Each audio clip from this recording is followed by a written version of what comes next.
Now, they tell us that the right way for man is to regard Allah as his only sovereign, blah, blah, blah. Every other way is wrong. Now, they tell us you have to adopt the right way of life, but man is free in this choice. He has a free choice. Of course, they are compelled to make you accept Islam at the point of the sword. That's the whole point of jihad. However, also we realize that apparently Allah chooses whom he guides and whom he does not guide.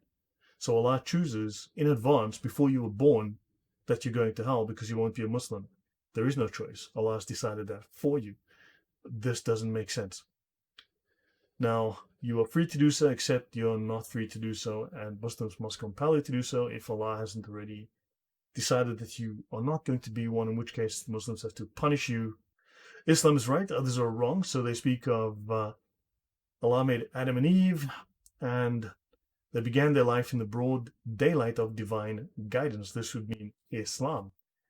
Their way of life consisted of obedience to Allah, i.e. Islam. Adam and Eve were Muslims.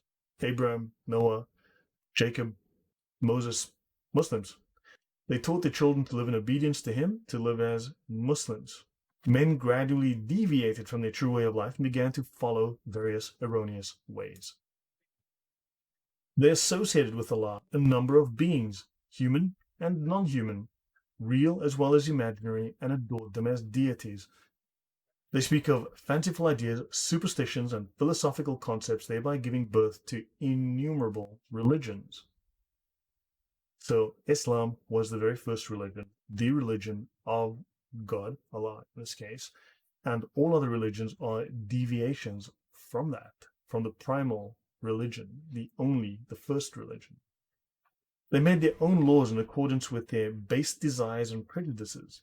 As a result, the world became filled with wrong and injustice. You're a Christian? Well, that's wrong, and you're doing injustice. It was insistent with the limited autonomy conferred upon man that God should exercise his overwhelming power and compel man to righteousness. The vice-regent of Allah on earth is the Muslim, and that Muslim has to then fulfill the will of Allah. And the will of Allah is to compel you to righteousness. So the Muslims must compel you to righteousness. These prophets all had the same religion. They revealed to man the right way for him, which is Islam. They were to call man to his true religion, bounded by the law of Allah, the Sharia. And of course, those who did accept it became Muslims. Those who didn't, well, those are the kafir. Consequently, those who did accept it became a Muslim, and a Muslim would be anyone obeying God. You need to be obeying God the way they specify. And when they say God, they mean Allah. They don't mean Yahweh, the Lord of the Bible. Anyone not a Muslim is by their definition worshipping Satan. Again, in past episodes I've covered how when you are not a Muslim, as a Christian or Jew, your religion is Din al-Batil. So theirs is Din al-Haq, the religion of truth. The void religions, the worthless religions, the irrelevant, cancelled religions, the religions of Satan. And of course, God does not hear the prayers of the cancelled religions. Those words you speak are worthless. They go nowhere. That is what they imply. Guidance has been lost, distorted, or adulterated. They teach their children from an early age, when they start going to madrassa, that divine guidance is correct in Islam, but it is wrong. It is lost, distorted, adulterated, mixed with falsehood in all other religions. Muhammad had the same mission that he had entrusted to the earlier prophets. So in other words, Muhammad is saying the same things that Noah did, Moses did, David did. We know this is not true, but this is what they tell them. And of course, the Muslims are responsible for the reform of the world. They are the regents of Allah on earth, and they must reform the world. Now, the Quran speaks of various phenomena of the universe. It tells stories of bygone nations, no histories, anecdotes, note, criticizes the beliefs, morals, and the deeds of different peoples, discusses supernatural truths, but also removes the misconception people have about reality and tries to make that reality manifest to them. So we all have misconceptions about reality. Islam is the only truth, the only reality.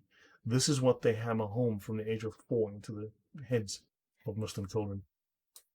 It is not possible to fully appreciate the Quran the arrangements of its verses, or the subjects in it, without understanding the manner in which it was revealed. The Quran, as we have noted earlier, is not a book in the conventional sense of the term.